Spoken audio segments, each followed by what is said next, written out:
आमेन आमेन। हर रोज pastor जी आपको धन्यवाद देते हैं। आज भी हर रोज हमारे बीच में तत्पर रहते हैं, तैयारी में रहते हैं और वचनों को, प्रतिज्ञाओं को पढ़ते हैं, हमारे सबके आशीष के कारण बनते हैं। पास्टर जी आपको धन्यवाद देते हैं। अब समय है, प्रभु के दास हमारे बीच उपस्थित हैं।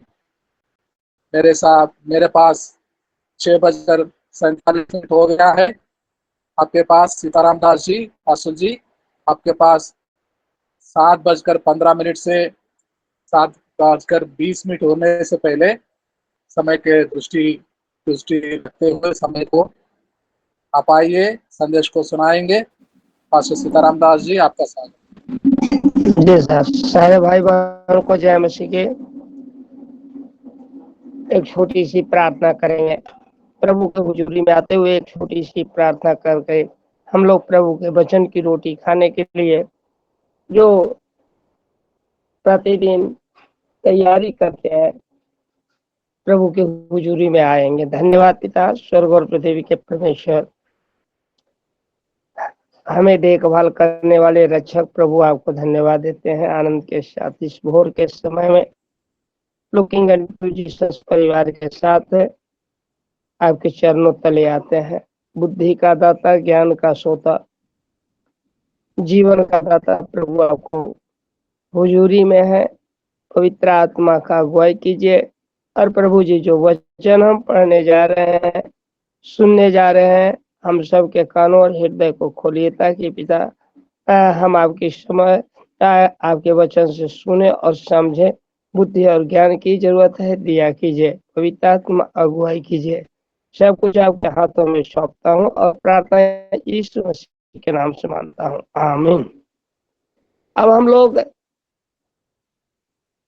भजन संहिता 5 अध्याय को देखेंगे। भजन संहिता 5 अध्याय हम लोग, ये 12 वचन इसमें है। हम 1 से 12 तक कुछ पढ़ने में मदद और सहायता करेंगे।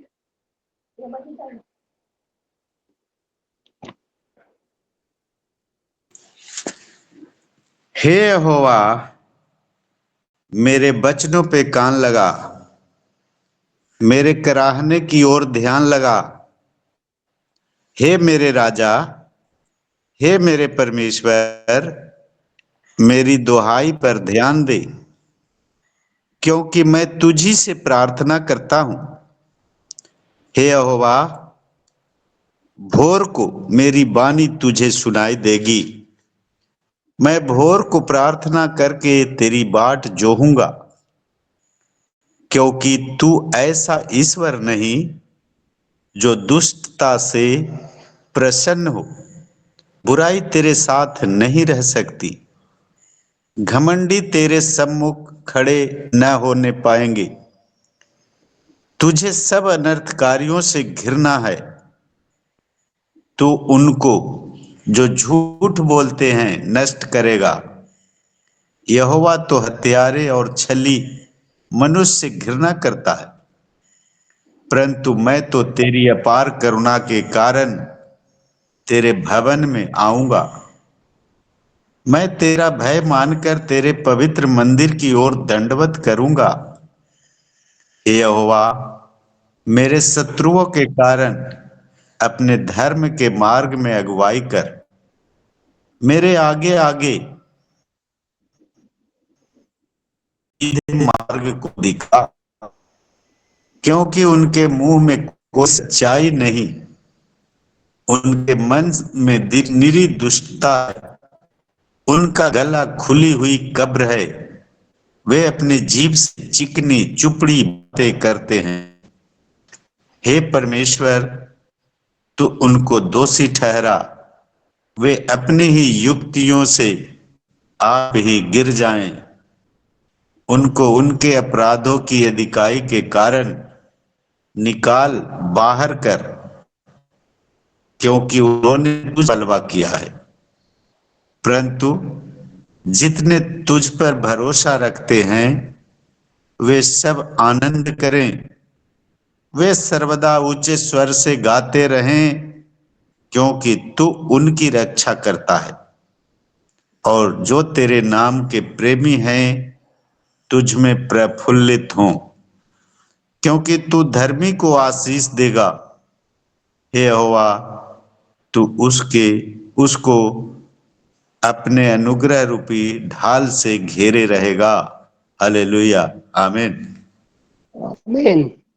यहाँ हम भजनकार दाऊद के भजन में एक बहुत बड़े हम मसीहियों के लिए, अगुओं के लिए, सेवकों के लिए और विश्वासियों के प्रति जो हमारा सेवकाई जो करते हैं उसके लिए एक मार्गदर्शन का काम करता है दाऊद। और ये वचन हमारे लिए मार्गदर्शक है। रास्ता दिखाता है कि हमें किस तरह का जीवन जीना चाहिए। भजनकार भजन 1 में भी 2 तरह के लोगों का वर्णन करता है और यहाँ भी वही है। इस सेम टू सेम कहता है एक प्रार्थना करने वाले प्रार्थी है। जो भजनकार स्वयं एक प्रार्थना करने वाले व्यक्ति है, परमेश्वर का हुजूरी में है, जिसे प्रभु यीशु मसीह के लिए कहा गया कि दाऊद का सिंहासन तुझे दिया जाएगा। दाऊद का संतान भी कहा गया है। और ये स्पष्ट करता है कि कब हमारी प्रार्थना किस समय करनी चाहिए। हम लोग कर तो नहीं पाते हैं, कोशिश कर रहे हैं, लेकिन ये भजनकार कहता है कि हे यहोवा, मेरे वचनों पर कान लगा, मेरे कराहने की ओर ध्यान लगा। जब दाऊद का जो शाऊल राजा था, इसके प्रति जो शत्रुता थी, एक घर से भागा चल रहा था। साथ में उसके बाद इसका पुत्र भी अबशालोम इसके विरुद्ध में हो गया था जब राजा बन गया था। ये भजनकार ये बहुत दुखित मन से कहता है कि हे परमेश्वर, मेरे वचनों पर कान लगा।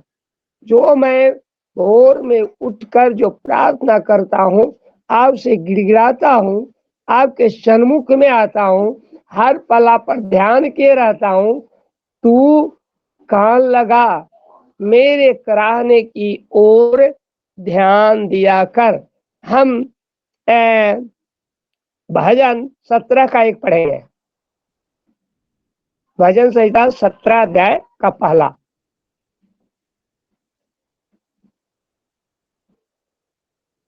भजन संहिता 17 अध्याय का पहला। जी जी। हे यहोवा परमेश्वर, सच्चाई के वचन सुन, मेरी पुकार की ओर ध्यान दे, मेरी प्रार्थना की ओर जो निष्कपट मुंह से निकलती है, कान लगा। आमीन। यहाँ भजनकार भी 17 में उसी का प्रार्थना है।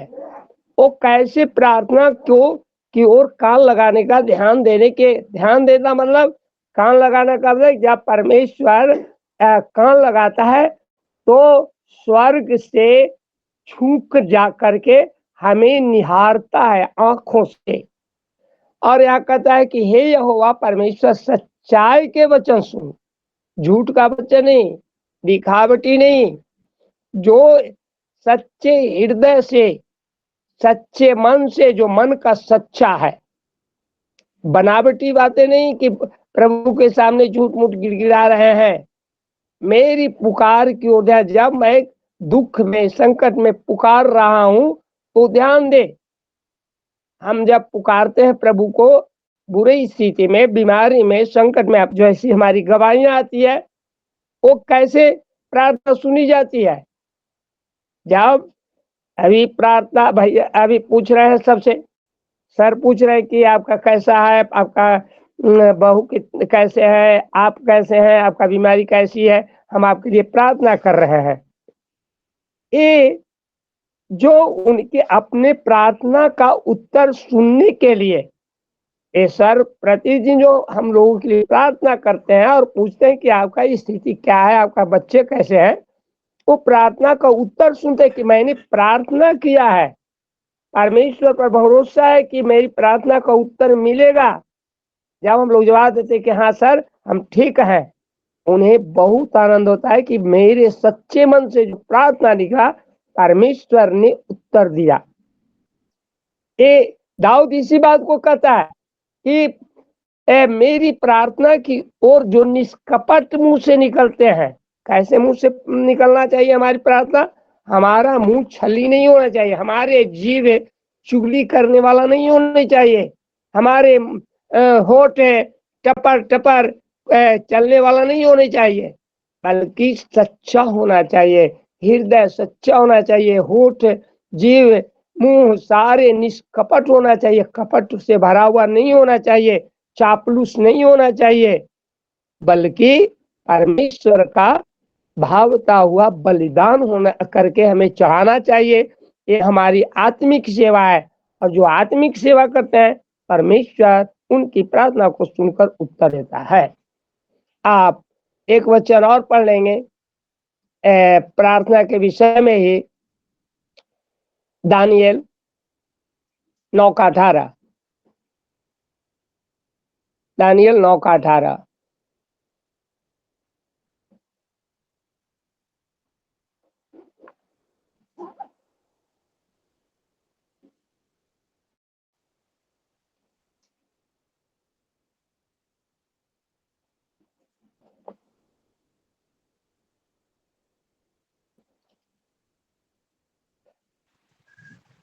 हे मेरे परमेश्वर, कान लगाकर सुन, आंखें खोलकर हमारी उजड़ी हुई दशा और उस नगर को भी देख जो मैं तेरा कहलाता है, क्योंकि हम जो तेरे सामने गिड़गिड़ा कर प्रार्थना करते हैं वह अपने धर्म के कामों पर नहीं वरन तेरी बड़ी दया ही के कामों पर भरोसा रख कर करते हैं।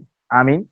ये दानियल भी प्रार्थना करता है अपने लोगों के लिए, यरूशलेम के लिए, इजराइल के लिए, जो आज हम लोग प्रतिदिन जितने भी अब्राहम के वंश से हैं, जो मसीह हैं, आज जो दशा जे इजराइल का है, जो चारों तरफ से शत्रु घेर रखा है, मणिपुर का है, यूपी का है, जो परमेश्वर का भवन उजाड़े जा रहे हैं, परमेश्वर की प्रार्थनाएं रोके जा रहे हैं, परमेश्वर के लोगों को जेल में डाला जा रहा है, ए जो मैं भेड़ तितर बितर किए जा रहे हैं, जिसके लिए हम प्रतिदिन हम लोग प्रार्थना करते हैं। परमेश्वर के प्रार्थना वीर आंसू प्रतिदिन बहा रहे हैं कि प्रभु जी ये तेरा भवन उजड़ रहा है, तेरे लोग बेकसूर रहते हुए भी कारागार में डाले जा रहे हैं। ये दाऊद के प्रार्थना भी हमें सिखाता है। एक साफ कहता है कि हे मेरे परमेश्वर, कान लगाकर सुन, आंख खोलकर हमारी उजड़ी हुई दशा और उस नगर को भी देख जो तेरा कहलाता है। क्या है? ये जो प्रार्थना भवन है मेरा नहीं है, मेरे बाप का नहीं है, बल्कि ये परमेश्वर का है और हम अपने आप का नहीं है। यीशु मसीह ने कहा कि जो मेरे पीछे आना चाहता है वो अपने आप को इनकार करे। हम पहले ही अपने आप को इनकार कर दिए हैं और परमेश्वर को सौंप दिए हैं। जो भी दुख आएगा सब सहने के लिए तैयार रहने के लिए परमेश्वर ने जो आज्ञा दिया उसके लिए हम तैयार भी हैं। और वो भवन उजड़ा हुआ है, उसका चरवाहे कैद खाने में है, बिना कसूर होते हुए उसके लिए गिड़गिड़ा कर प्रतिदिन प्रार्थना किया जा रहा है, आंसुओं के साथ प्रार्थना किया जा रहा है। और कहता है कि हम धर्म के कामों पर नहीं, वह अपने धर्म के कामों पर नहीं परंतु तेरी बड़ी दया के कामों पर भरोसा रख कर करते हैं। जरा 19 भी पढ़ लीजिएगा। हे प्रभु सुन ले, हे प्रभु पाप क्षमा कर, हे प्रभु ध्यान देकर जो करना है उसे कर, विलंब न कर। हे मेरे परमेश्वर, तेरा नगर और तेरी प्रजा तेरी ही कहलाती है, इसलिए अपने नाम के निमित्त ऐसा ही कर। आमीन। हाँ, वो भी दानियल कहता है। कल दानियल प्रार्थना कर रहा था अपने लोगों के लिए, आज हम लोग सभी अपने लोगों के लिए प्रार्थना करते हैं। अपने लोगों में मेरा बेटा बेटी पुतोह पोता पोती नाती नतकुर ही नहीं है, बल्कि ये परिवार है, मसीही परिवार है। आज जो इस लुकिंग अनटू जीसस के साथ हम सारे परिवार इंडिया के विभिन्न कोने से जुटे हुए हैं। कोई नेपाल से जुटे हुए हैं, कोई कलकत्ता से जुटे हुए हैं, कोई कन्याकुमारी से, कोई साउथ से, कोई बिहार से, कोई यूपी से, विभिन्न हिस्सों से जुटे हुए हैं।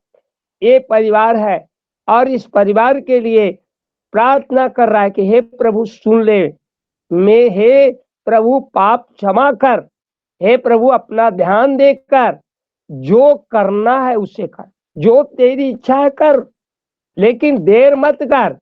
हे मेरे परमेश्वर, तेरा नगर और तेरी प्रजा तेरी ही कहलाते, तेरा एक कलीसिया है, ये तेरे जो सेवक है जिसने सब कुछ त्याग करके सुख सुविधा सारी चीजों को, नौकरी को लात मार करके, अपने आमद के स्रोतों को त्याग करके जो सेवा कर रहे हैं, जो छोटी छोटी दानों पर अपनी सेवा चला रहे हैं, उन पर तू प्रभु जी ध्यान दे।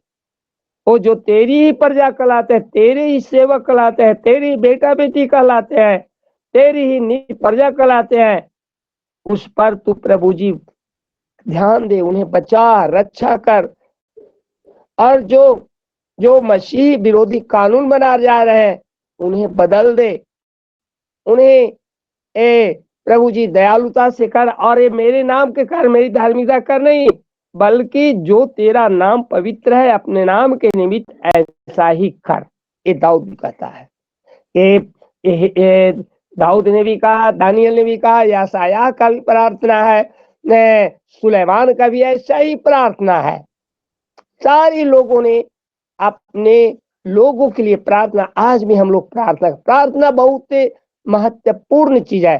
प्रार्थना से बड़े बड़े गांठ खुल जाते हैं, बंधने टूट जाते हैं, प्रार्थना से रोगी चंगे हो जाते हैं। प्रभु यीशु मसीह ने भी प्रार्थना करना सिखाया चेलों को, और हम यीशु मसीह के चेले हैं, प्रतिदिन प्रार्थना करते हैं। प्रार्थना महत्वपूर्ण चीज है।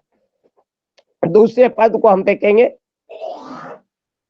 कि हे मेरे राजा, हे मेरे परमेश्वर, मेरी दुहाई पर ध्यान दे, क्योंकि मैं तुझी से प्रार्थना करता हूं। यहाँ दाऊद कहता है कि हे मेरे राजा, हे मेरे परमेश्वर, मेरे दुहाई जो मैं प्रतिदिन प्रार्थना करता हूँ, भोर में उठकर प्रार्थना करता हूँ, दिन रास्ते चलते प्रार्थना करता हूँ, क्या नहाते हुए प्रार्थना करता हूँ, खाते हुए प्रार्थना करता हूँ, हर वक्त जो प्रार्थना में दिन समय लगाते हैं, प्रभु जी उन प्रार्थनाओं पर तू ध्यान दे, कान लगा।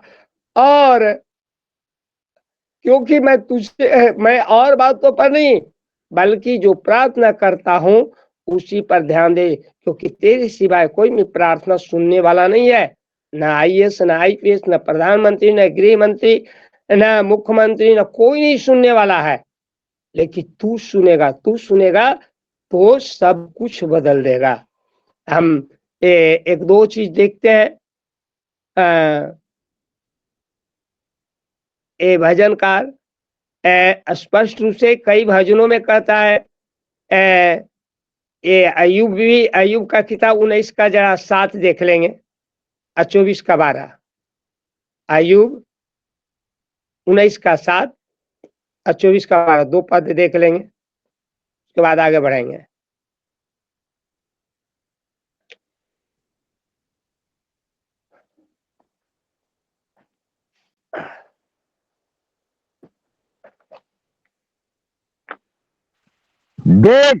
देखो मैं उपद्रव यों चिल्लाता रहा हूं, परंतु कोई नहीं सुनता। मैं सहायता के लिए दुहाई देता रहता हूं, परंतु कोई न्याय नहीं करता। आमीन। हाँ, देखो मैं उपद्रव यूं चिल्लाता रहता हूँ, परंतु कोई नहीं सुनता। ये अयूब का भी, ये जो उसके दोस्त लोग, 3 दोस्त लोग आए थे और जो उनसे कहा, वो उत्तर देता है कि देखो मैं उपद्रव यूं ही चिल्लाता रहता हूँ, परंतु कोई उत्तर नहीं देता। मैं सहायता के लिए दुहाई देता रहता हूँ, परंतु कोई न्याय नहीं करता। ये मानव की ओर से नहीं हो सकता, परंतु ये जो कुछ भी होगा परमेश्वर की ओर से होगा। ये भी प्रार्थना पर, ये भी परमेश्वर की दुहाई पर वचन में बातें करता है। और साथ में हम एक वचन और देख लेंगे, भजन 44:4, भजन संहिता 44:4।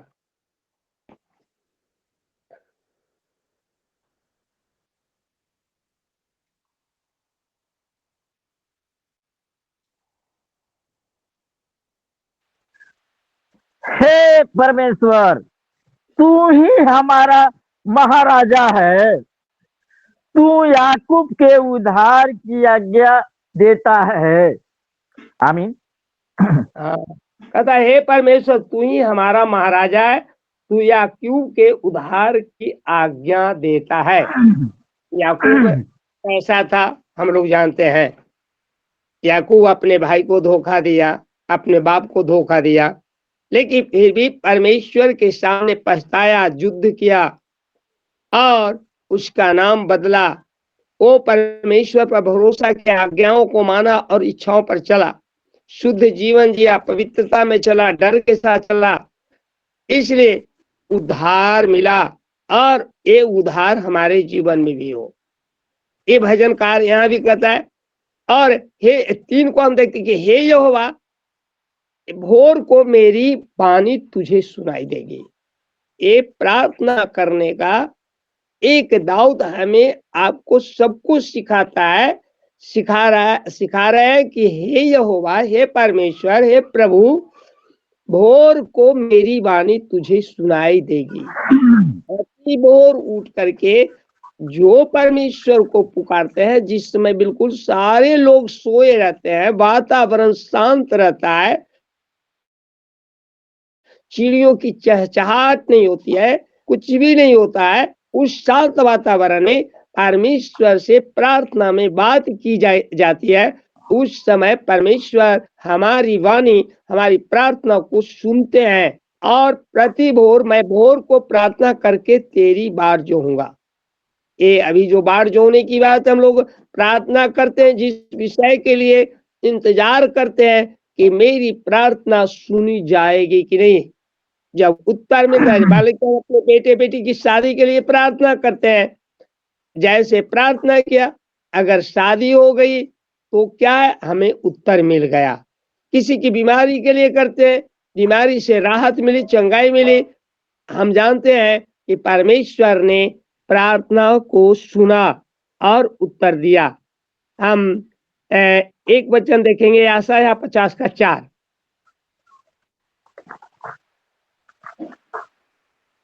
यशायाह 50:4 को देखेंगे।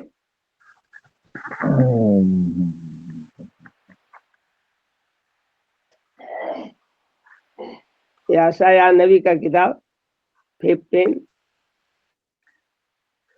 वर्ष।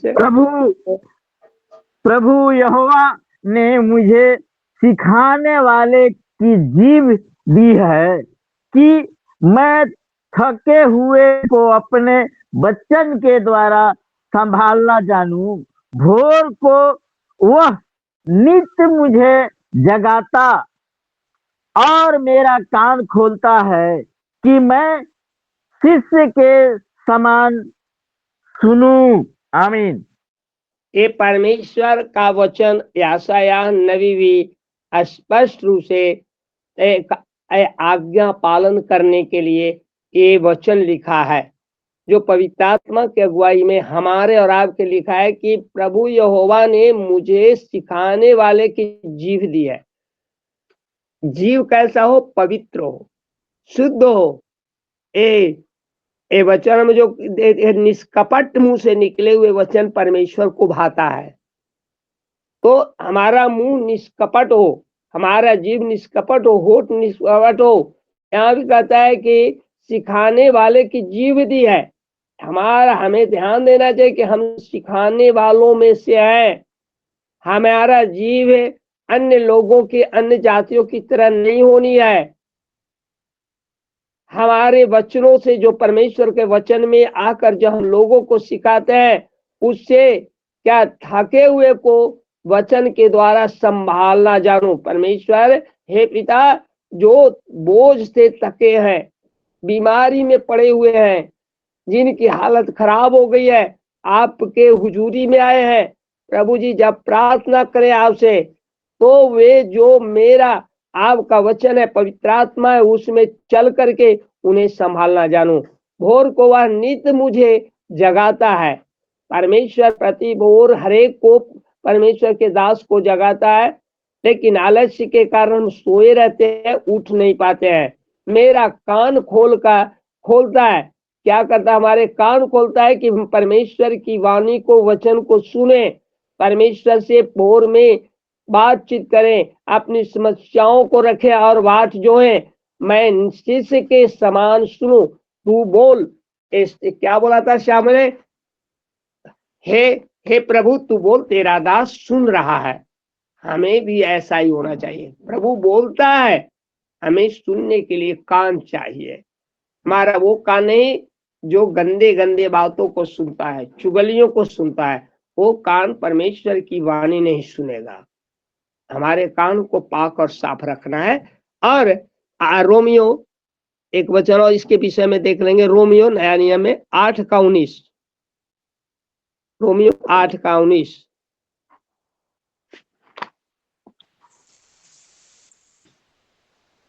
क्योंकि सृष्टि बड़ी आशा भरी दृष्टि से परमेश्वर के पुत्रों के प्रकट होने की बाट जो रही है। Hallelujah, hallelujah. ये 18-19 दोनों देखते हैं तो क्या भविष्य में प्रकट होने वाली महिमा का बाट जो होना।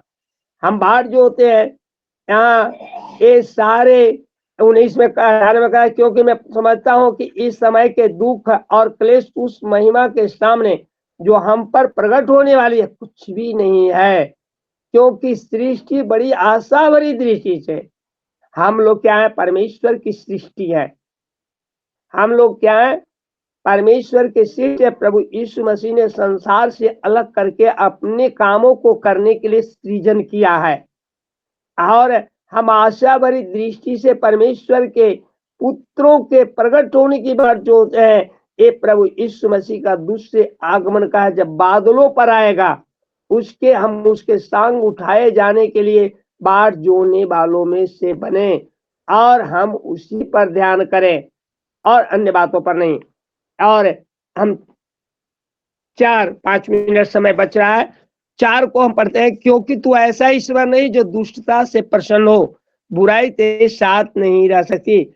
यीशु मसीह परमेश्वर ऐसा ईश्वर है जो दुष्टता के साथ जो सेवक जीवन जीता है, मिलावट का जीवन जीता है, दो नीति पर चलता है, दुष्टता विचार रखता है, उससे परमेश्वर प्रसन्न नहीं होते। बुराई तेरे साथ, परमेश्वर के साथ बुरे लोग का जगह नहीं है। बुराई करने वाले के लिए कोई जगह नहीं है।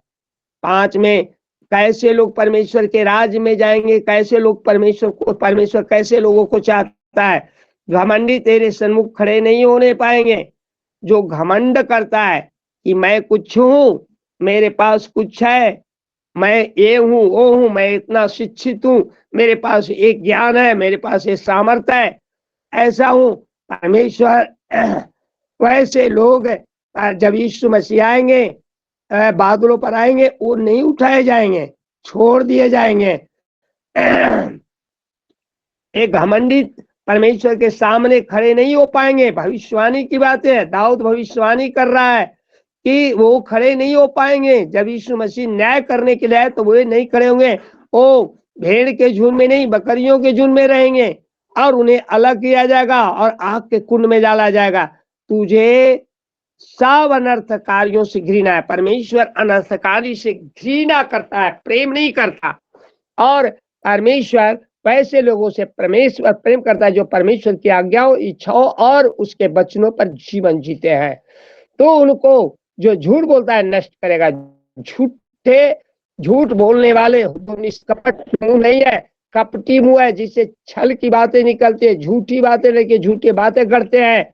परमेश्वर नष्ट कर देगा, उसे अपने पास नहीं रखेगा, यानी उसे नरक के वो जलते हुए अनंत आग के कुंड में डाल देगा।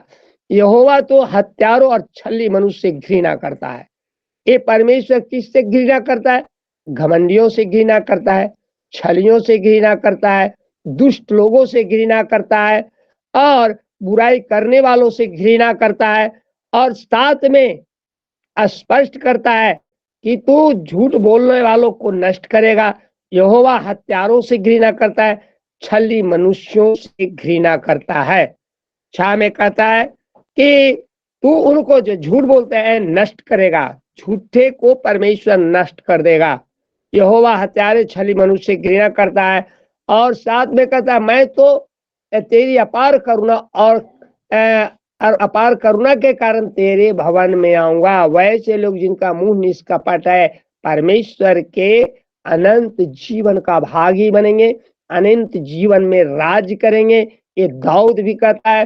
दाऊद परमेश्वर को भागता हुआ बलिदान करके चाहा और उसे विश्वास है कि मैं तेरे ही भवन में आऊंगा। हम लोगों को भी ऐसा ही होना चाहिए। मैं तेरे अभय मानकर तेरे पवित्र मंदिर की ओर दंडवत करूंगा। परमेश्वर का मंदिर हम लोग हैं। हम एक दूसरे के प्रति एकदम दंडवत के साथ, क्या यीशु मसीह का क्या तुझे पता नहीं कि तू मेरा मंदिर है, मैं तुझ में निवास करता हूँ। हमें एक दूसरे के प्रति दंडवत पूर्वक जीवन जीना चाहिए। लास्ट में एक वचन पढ़ करके हम लोग अंत करेंगे क्योंकि टाइम पूरा हो रहा है। आप लोग पढ़ेंगे नीति वचन 19-22 जो छठा के विषय में है। लास्ट करेंगे, टाइम खत्म हो गया है।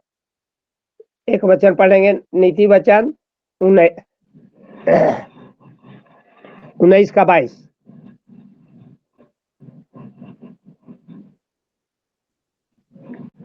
नीति वचन मदन जी पढ़ेंगे। 19-22 मनुष्य कृपा करने के अनुसार चाहने योग्य होता है और निर्धन जन झूठ बोलने वाले से उत्तम है। हालेलुया। हालेलुया। 19-22 कहता है कि मनुष्य कृपा करने के अनुसार चाहने योग्य होता है। ये जो दूसरे पर कृपा करता है, कोई भी मनुष्य क्यों रहे, सेवकों के लिए तो ज्यादा विशेष रूप से कहा गया कि एक सेवक दूसरे सेवक पर, विश्वासियों पर एक क्या करे, कृपा करे, उसके लिए प्रार्थना करे, उसके जो जरूरत है दिया करे, तो वो परमेश्वर के चाहने योग्य बलिदान बन जाता है। और निर्धन झूठ बोलने से उत्तम है। झूठे धनवान झूठा हो, उससे एक गरीब आदमी जो सच्चा है, परमेश्वर के प्रति वफादार है, सेवकाई में जुझारू है, चाहे उसके पास छोटी झुंड ही क्यों नहीं हो, बड़ी झुंड ना हो, लेकिन परमेश्वर के प्रति ईमानदार है, निर्धन ही सही, लेकिन वो धनवान सेवकों से बहुत ही उत्तम है। और गरीब विश्वासी वो झूठे छल्ली और कपट भरे विश्वासी से उत्तम है। ये सुलेमान भी अपने नीति वचन में स्पष्ट रूप से कहता है। इन्हीं वचनों के साथ मैं अपने प्रभु के वचनों के ऊपर विराम देता हूँ और आगे के जो समय है परमेश्वर के अच्छे दास, प्रिय दास धनराज सर के हाथों में सौंप रहे हैं। आमीन। जय मसीह की। धन्यवाद देते हैं पास्टर सीताराम दास जी को। क्या प्रार्थना करना हम मसीही लोगों के लिए महत्वपूर्ण बात होती है। सेवकों के सेवकाई फलवंत होने के लिए प्रार्थना करना बहुत ही महत्वपूर्ण बात होती है, क्योंकि अभी परमेश्वर के दास कहते थे, बोलते थे, जागृत अवस्था में साजन कोसी सर बोलते हैं, हर रोज बोलते हैं, भोर होने से पहले अपने दास मसीह लोगों को जागृत अवस्था में लाते हैं। अब तक सो रहा है, देख पड़ोस में इर्द गिर्द में क्या हो रहा है। तू अब तक सो रहा है, अब उठ मेरे बच्चे, मेरे बेटे, मेरे दास दासी, मेरे प्रियजन। परमेश्वर हमेशा उठाता है। आइए साजन कोसी सर हमसे बेहतर बोलेंगे, दो महत्वपूर्ण बातों को रखेंगे और आखिरी प्रार्थना में चलाएंगे। Sajan Koshy sir. Praise the lord, praise the lord. Pastor, बेहतर बोलना ही उचित नहीं है, मर्म को जानना उचित है। कितने हम प्रभु को भाते हुए ठहराए जाए, क्योंकि जो आप बोल सकते हो, आपके बोलने में जो मर्म है वो साजन कोशी के वचन से वो मर्म प्रकटीकरण में नहीं आएगा। ये पक्की बात है। ये क्योंकि ये हमारे जीवन किस स्तर में हम जी रहे, हमारी पहुंच कहाँ तक है, कितने हम प्रभु को भाते हुए हैं, कितने समय से हम प्रभु को जान रहे हैं और कितना हम अपने आप को प्रभु को दिए हुए हैं। ये एक अच्छे और सच्चे प्रतिज्ञा के अनुभव के अनुसार ही मिल पाता है। ये सबको नहीं मिलता। होने दे पिता, काश जैसे मैंने कल भी उन बातों को बताया था कि शारीरिक क्या है और आत्मिक क्या है। अपने विश्वास के पिता अब्राहम को जो पत्नी मिली, वह उससे प्रतिज्ञा का पुत्र हुआ और शारीरिक अवस्था से हाजिरा से पुत्र हुआ। दोनों पुत्रों के बाप एक हैं, मगर एक प्रतिज्ञा का पुत्र है और एक शारीरिक पुत्र है। काश इन बातों को हम समझ पाए और उसके अनुसार अपना जीवन इस पृथ्वी पर रख पाए। धन्यवाद प्रभु का। जब तक हम अपने आप को उस परख पर रखकर प्रभु की सामीप्यता में नहीं जाएंगे, हमारा बोलना व्यर्थ होगा। हमें नम्र और दीन होकर वो निर्बल अवस्था में आना पड़ेगा। जब हम नकार दिए जाएंगे, जब हम तुच्छ हो जाएंगे, जब हम कुछ भी नहीं रहेंगे, मकसद ये कि हम शून्य को पालें, क्या ये हो सकता? एक एक दास अपने आप को परखे, जांचे, समझे और उस शून्य की परख को हम पा सके। धन्यवाद प्रभु। ये जीते जी नहीं हो सकता। ये हमारा जीवन जब तक शरीर में है, ये बात नहीं हो सकती। इन बातों को हम समझें, क्योंकि शरीर हमें पाप की ओर ले जाता। यस, जब तक हम संसार से कुछ अपेक्षा रखेंगे, वो सब व्यर्थ है। वचन बताता है, घर हो, एक औरत हो, दो औरत हो, 10 बच्चे हो, सब व्यर्थ है और जीवन ही हमारा व्यर्थ है, क्योंकि हम न्याय के दिन की ओर है। हम अपने उस दौड़ को आगे चला रहे हैं। काश इन बातों को हम समझ पाए। धन्यवाद प्रभु। आत्मा के अनुसार हमारा जीवन हो पाए। क्या हम कल हमने बोला निज पुत्र की बात, आज मैं क्या बोल रहा हूं? प्रतिज्ञा के पुत्र। ये समझ का बात है, क्योंकि जब तक स्मरण की पुस्तक में नाम नहीं आएगा तो जीवन की पुस्तक में नाम नहीं आएगा। इस बात को हम समझे, आज्ञाकारी बने रहें, भलाई की ओर रहें। कई बातों का चित्रांकन आज दास ने किया। यस, नितांत आवश्यक है। वो सत्यता, वो मसीह को भाता हुआ हमें होने की आवश्यकता है। मैं बोलने में जैसे ही आगे आता हूं समय घट जाता है। आइए हम प्रार्थना करें। धन्यवाद प्रभु, धन्यवाद प्रभु। आज्ञा के अनुसार, वचन के अनुसार हमें पारंगत बनाइए पिता। हम आपकी समझ का परिचायक बन पाए पिता। काश ऐसा हो पाता। शायद ये हमारे जीवते जी जब तक हमारा शरीर ये मांस और हड्डी का है प्रभु नहीं हो पाएगा, क्योंकि हम संसार में हैं प्रभु। होने दे पिता, हमें निर्मल कर, पवित्र कर, शुद्ध कर पिता। हम अपने आप से बाहर आए, जीवन आपको भाता हुआ दे पाए। प्रार्थना को प्यारे प्रभु यीशु मसीह के नाम से मांगते। आमीन, आमीन, आमीन। आमीन, आमीन। बहुत बहुत धन्यवाद देते हैं साजन कोसी सर आपको।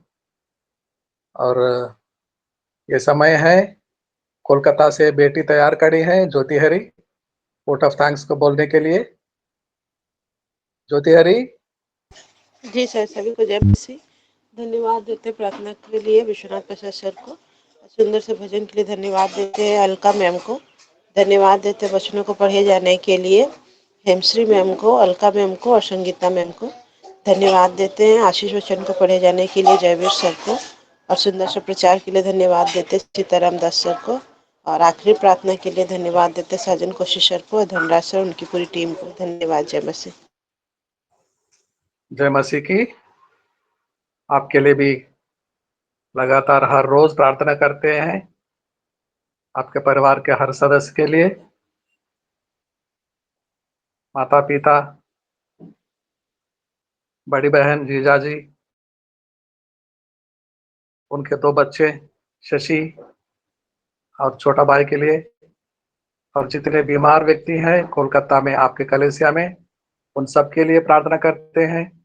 और पास्टर राजू सरकार जी के लिए लगातार प्रार्थना करते हैं।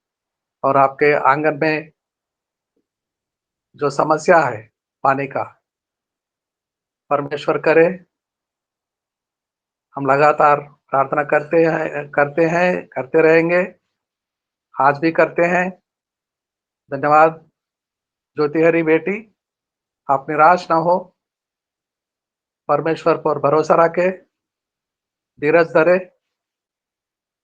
विश्वास रखे परमेश्वर पर, यीशु मसीह पर। आपको धन्यवाद देते हैं। अब समय है, पास्टर सीताराम दास जी प्रभु के प्रिय दास, अच्छे दास हमारे बीच में हैं। वो आशीषों को लेके आएंगे और हमको आशीष का कारण बनाएंगे। पास्टर सीताराम दास जी, आप आइए, आशीषों को सुनाइए। अब पिता परमेश्वर का प्रेम, प्रभु यीशु मसीह का अनुग्रह और पवित्र आत्मा की कभी न टूटने वाली संगति और सहभागिता और सुरक्षा का हाथ हम सभी भक्तजनों पर, लुकिंग अनटू जीसस परिवार पर और सारे लोगों पर सदा सर्वदा आपके दूसरे आगमन तक बना रहने पावे। आमीन। आमीन।